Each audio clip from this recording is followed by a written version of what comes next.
secondes.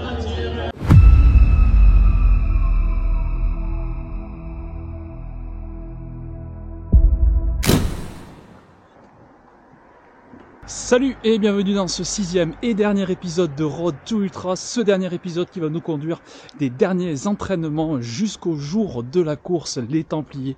Je vous amènerai jusque sur la ligne de départ avec la fameuse chanson de Hera Ameno bien sûr. Et donc le premier entraînement de ce 6e et dernier épisode, ce sera de la marche rapide. 1h30, voilà, histoire de reprendre un petit peu le goût, hein, puisque comme vous l'avez vu sur ce 5e épisode, ben, ça s'est pas fini super bien, et du coup ouais, il y a besoin de refaire un petit peu le point, et puis de reprendre le goût, parce que ben, mine de rien, là on est à moins de 3 semaines de la course, et il va falloir que je sois prêt physiquement et surtout mentalement, parce que le mental va jouer énormément. Les entraînements, bah, il y en a beaucoup moins, hein, puisque là je suis actuellement dans la période d'assimilation, puisqu'il faut assimiler ce week-end choc, même s'il a été drastiquement réduit. Donc il faut que j'assimile, et puis ensuite on va descendre crescendo. Cette première séance, cette marche rapide d'1h30, c'est l'occasion pour moi d'essayer ma nouvelle paire de chaussures route, les On Running Cloud Stratus, je vous les montre.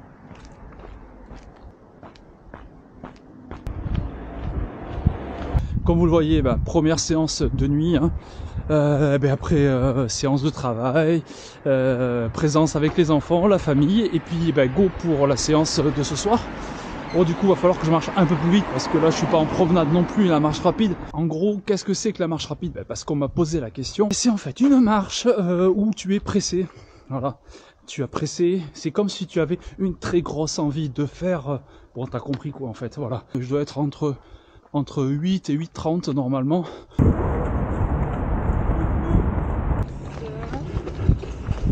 Et salut, c'est parti sur une nouvelle sortie. Et là, on est sur du fartlek codifié. En gros, il y a un mélange de tout, hein, donc endurance fondamentale, et puis on va monter assez haut dans les tours, hein, entre guillemets, au niveau fréquence cardiaque. C'est le moyen aussi de tester mes chaussures, les On Running Stratus. Voilà, donc bon, je vais débuter.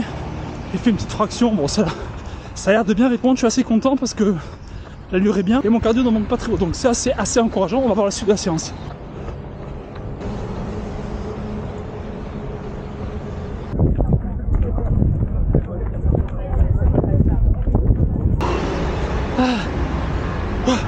Je me suis fait mal. Ouais. Bon, là, je me suis fait mal. Les 14 minutes là, entre 156 et 175 pulsations minutes, enfin pour moi c'est le dernier des seuils, hein. Waouh, je les ai tenus, hein. Donc je suis hyper content. Alors je les ai tenus tout en dessous de 5 kg à la minute, c'est-à-dire au-dessus de 12 km/h, 14 minutes. Ouais, ça fait vraiment du bien quoi. Ça fait du bien de se faire mal, hein. C'est un peu paradoxal mais bon, c'est ça. Et ça fait du bien pour deux raisons. La première, sur mes capacités physiques à encaisser. Et deuxième, c'est peut-être ça que j'avais besoin, de me mettre une gifle dans la tronche. C'est aussi une gifle pour me dire que j'ai fait tout ça, et vraiment pas pour rien.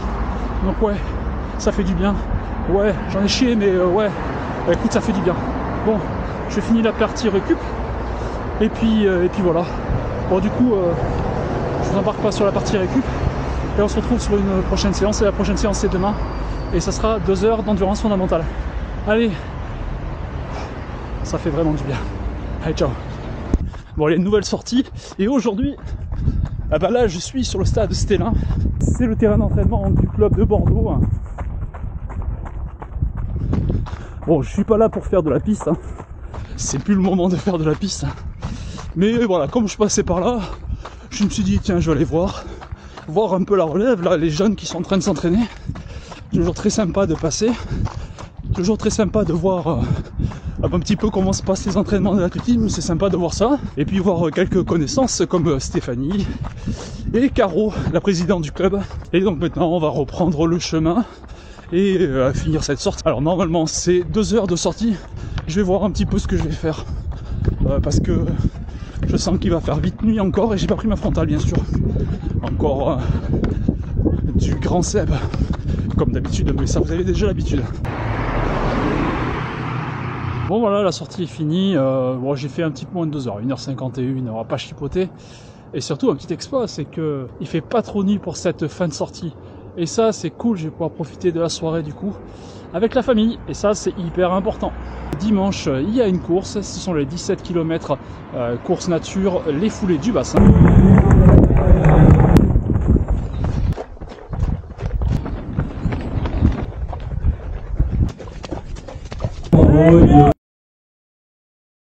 Et bonsoir, aujourd'hui pas de sortie. Pas de sortie parce que hier il y avait la course sur le bassin d'Arcachon, les foulées du bassin. Je voulais faire un petit retour par rapport à cette course. Ça s'est vraiment bien passé, ouais. J'ai vraiment aimé la course, c'était vraiment très sympa, c'était très roulant. C'était l'occasion de faire un peu de vitesse entre guillemets. Et ça c'était plutôt cool. Je me suis senti vraiment très bien, tellement bien. J'ai un peu joué quand même, notamment sur la première partie, la première moitié de la course, puisque c'était une course de 17 km. Et j'ai un peu joué, ouais. Un peu plus de 8 km et demi, quoi, un peu plus même, un peu plus de la moitié. J'étais en 45 minutes. Ça allait assez vite pour moi, enfin moi mon petit niveau bien sûr, mais en tout cas j'allais assez vite. J'ai été très vite refroidi quand on est arrivé au niveau du sable. Là c'était un peu compliqué, mais voilà, je fais un temps qui est assez correct pour moi, 1h35 sur 17 km. Donc là aujourd'hui pas de sortie. Par contre je sais pas, mais j'ai l'impression que j'ai une malédiction à l'approche des courses. Ouais, c'était le cas pour le GRP où j'ai fait un début de sinusite, voilà, plus les maux de tête, qui m'ont suivi sur la course. Et là, rebelote, je commence à avoir le nez qui coule, je sens que ça coule dans la gorge. On est à 13 jours de la course. Donc du coup, bon, je suis passé par la pharmacie là pour prendre du Prorinel, enfin en tout cas du sérum physiologique pour pouvoir nettoyer le nez. Franchement, j'avais envie de passer ces derniers jours à plutôt travailler sur la récup, faire un peu des assouplissements, un peu détendre les muscles, faire des soins, voilà, détendre un peu tout ça pour être bien frais. Alors voilà, j'ai un petit tips à vous donner. Lorsque vous avez le nez bouché, c'est utiliser des huiles essentielles. Et moi, celle que je vous préconise, c'est l'huile essentielle de menthe poivrée. Je vais vous montrer ça. Il y a des peluches, on est dans la chambre de ma fille. Voilà, donc, il n'y a pas de placement de produit. Donc, pour vous aider à respirer si vous avez le nez bouché, alors c'est pas très compliqué. D'ailleurs, comme vous êtes coureur, vous avez l'objet qu'il va falloir. Je vous montre ça. C'est tout simplement un bœuf. Vous prenez le bœuf, vous prenez la menthe poivrée. Alors, attention sur le dosage, Vous mettez 1, 2, pas plus. L'objectif, c'est très simple, c'est de sentir. Le petit conseil, c'est ne vous collez pas le bœuf contre le nez. Il faut surtout pas de contact. Ça pourrait abîmer les muqueuses. Vous gardez ça avec vous toute la journée. Si vous êtes au boulot, vous amenez ça avec vous. Bien, alors je vous retrouve pas pour une nouvelle séance, mais je vous retrouve au même endroit où je vous avais laissé la dernière fois, puisque mon état de santé c'est pas arrangé, c'est même plutôt aggravé. Donc j'ai un état grippal avec rhinopharyngite et sinusite. Donc du coup maintenant je suis sous traitement, cortisone, antibiotiques et un sirop, un antitoussif et du Doliprane, voilà. Il y avait une grosse suspicion de Covid, je vous cache pas que j'ai été vachement inquiet quand même. Selon le médecin, lui pensait que j'avais tous les symptômes, donc j'ai fait autotest, test antigénique et donc là ce matin j'ai fini par le test PCR en laboratoire. Voilà, donc et tout ça à moins de 10 jours de la course. Au niveau, au niveau santé, donc vous allez entendre que je tout saute. J'ai le nez qui est bien pris, la sinusite. Bon, ça c'est le côté, on va dire, assez négatif. Alors le positif, c'est que j'ai eu les réponses et c'est négatif sur tous les tests que j'ai effectués. Donc je n'ai pas le Covid, donc ça c'est la bonne nouvelle. Maintenant, voilà, j'avais pas prévu que la première barrière horaire de la course des Templiers, qui normalement se trouve au kilomètre 21 à Perelot,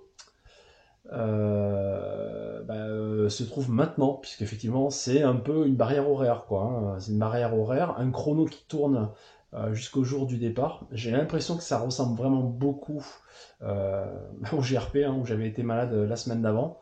Sauf que là, j'ai quand même l'impression d'avoir un petit peu plus de jours pour pouvoir récupérer. Voilà, donc je vais pas tomber dans la sinistrose, je vais rester positif, me dire que c'est bon, ça va, avec le traitement là que j'ai, qui est quand même assez fort, ça risque de partir assez rapidement. Par contre, effectivement, j'ai pas d'entraînement. Normalement, je devais avoir un entraînement hier. Un entraînement aujourd'hui, c'était 55-45 minutes. Et une sortie longue dimanche. Là, les 2 entraînements qui étaient prévus ont sauté. Pour dimanche, je sais pas du tout. C'était 1h30. Est-ce que je le ferai? Est-ce que je le ferai pas? Est-ce que je ferai plus court? Et surtout, dans quel état d'abord je serai? Voilà, j'étais rassuré par le coach qui m'a dit, voilà, c'est pas non plus gravissime, hein, si tu fais pas ces 2 séances là que je viens de rater, puisque le gros de l'entraînement il a quand même été fait. Donc du coup on va axer sur la récupération, récupération qui est pas non plus optimale, hein, parce que je dois penser d'abord à me soigner avant de me lancer dans la récupération. Alors on va voir si on peut le faire en parallèle. Je prends quand même assez positivement me dire voilà, le combat sera total. Je savais de toute façon que le combat serait total. Du début jusqu'à la fin, mais là encore plus, hein, puisque le combat commence déjà maintenant. Donc se soigner pour être sur la ligne de départ à Millau. Voilà, donc il me reste quelques jours à faire, et puis on va voir ce qui va se passer. Allez, à plus, ciao. On se retrouve le dimanche, une semaine avant le départ, et bon, ça va un petit peu mieux au niveau santé. C'est le moment de faire le point aussi sur le profil de la course, raison pour laquelle je vais vous emmener aussi sur mon ordinateur où je vous montre le parcours. Donc là, départ de Millau 5h45, je suis dans la 3e et dernière vague. Donc là, la première montée qui est quand même assez sévère, c'est celle-ci, au niveau de Carbassas. Alors, particularité sur les Templiers, c'est que pour cette partie, l'utilisation des bâtons est interdite. Voilà, donc en plus, il y a des bons coups de pétard où on va pas être loin de 30%. Ensuite, on va avoir 10 km à peu près de course sur le plateau et une descente à Pérelot au 22e kilomètre qui correspond au premier ravito et à la première barrière horaire, 9h30. J'espère que la barrière horaire va être modulée en fonction de la vague de départ, puisqu'on a quand même une demi-heure d'écart entre la première vague de Jim Wamsley, que je ne verrai jamais bien sûr, et ma vague. Donc du coup j'espère que les organisateurs seront plus indulgents par rapport à la vague 3 si on arrive un petit peu au-delà de 9h30. Bon, on repart immédiatement sur une montée qui est quand même assez sévère également, et on a un plateau qui est beaucoup plus accidenté que le premier plateau, et donc on va arriver au premier ravito solide au 35e kilomètre, puisque le premier ravito est un ravito liquide. Ensuite on va redescendre, voilà, ça remonte, ça redescend jusqu'à la Roque Sainte-Marguerite. Entre temps on va arriver à la mi-course à peu près par ici, avec des beaux paysages et des beaux panoramas, et notamment on va passer sous la roque de Roquesalte qui marque à peu près la moitié du Grand Trail des Templiers.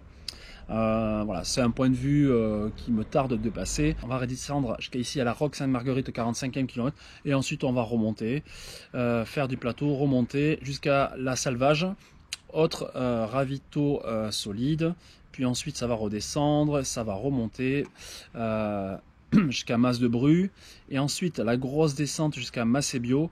Là au 70e kilomètre, on peut se dire qu'on est bien. Sachant que derrière il va rester 10 km, mais parce qu'il y a un gros mais quand même, c'est que derrière il y a 2 gros méga pétards qui fracassent, surtout quand ils arrivent à la fin. C'est la montée du CAD, et là on voit les pourcentages là avec le bleu ciel et le bleu foncé, c'est assez violent. Donc la montée du CAD, et là on se tape la deuxième montée, c'est la montée de la Puncho d'Agast, qui va nous mener jusqu'à la grotte du Hibou ici au sommet, et là c'est la grosse descente vers Millau, 80,6 km pour 3600 mètres de dénivelé. C'est une succession de montées, de plateaux et de descentes. Voilà le programme. Moi je vais essayer d'être bien sur cette première partie, courir pas mal sur cette partie là, donc sur le premier plateau, pour pouvoir engranger un petit peu de temps d'avance. Et puis voilà quoi. Et puis gérer sur le reste du parcours. En plus de l'étude de ce plan, j'ai été voir 3 vidéos de très bons coureurs. Denis Claire de la chaîne Zinzin Reporter. Il y a aussi Vincent Gaudin qui l'a fait et qui est très bien documenté, et aussi du pote Dimitri, Run Addictive, pour faire un petit peu les repérages des lieux, surtout écouter leur ressenti pendant la course, les moments où c'était un peu difficile, le nom des lieux, parce que je vais aussi un petit peu faire du tourisme, hein, puisque je vais quand même passer dans des très très beaux endroits. Maintenant il va falloir que je me cale au niveau du ravito, comment je vais m'organiser. Bon, ça va être très simple. Je pense que de toute façon je vais partir avec mon ravito du kilomètre 0 au kilomètre 35 à Saint-André-de-Vizine, où j'aurai l'assistance de ma compagne. Donc du coup je récupérerai, à mon avis, il faut qu'on affine, mais à mon avis je vais récupérer au 35e kilomètre tout mon ravito du 35e jusqu'à l'arrivée. Donc c'est quand même pas mal de ravito à se transporter, mais franchement ça va me soulager d'avoir du poids en moins, hein, de pouvoir récupérer ça. Je vais partir sur les Salomon Ultra 3 qui sont précises, dynamiques, un peu ras du sol, mais qui me permettent de courir assez bien, et partir avec entre le 35e et l'arrivée avec les Ultra Glide, où on a beaucoup de confort, beaucoup d'amorti sur la chaussure, et ouais, je pense que c'est plutôt sur ça que je vais partir. C'est une chance de pouvoir avoir de l'assistance, puisque cette course nous permet d'avoir l'assistance sur les 3 ravitaux de Saint-André-de-Vésine, la Salvage au 52e et au CAD au 73e. Enfin là au 73e, clairement j'en ai pas besoin. Gros point d'interrogation sur le ravito du 52e. Voilà, en plus il y aura beaucoup de monde sur la séance, c'est déjà très bien. Si ma compagne peut venir au 35e, je ne vais pas non plus l'obliger à venir au 52. En tout cas, un peu l'idée c'est ça concernant le parcours, voilà.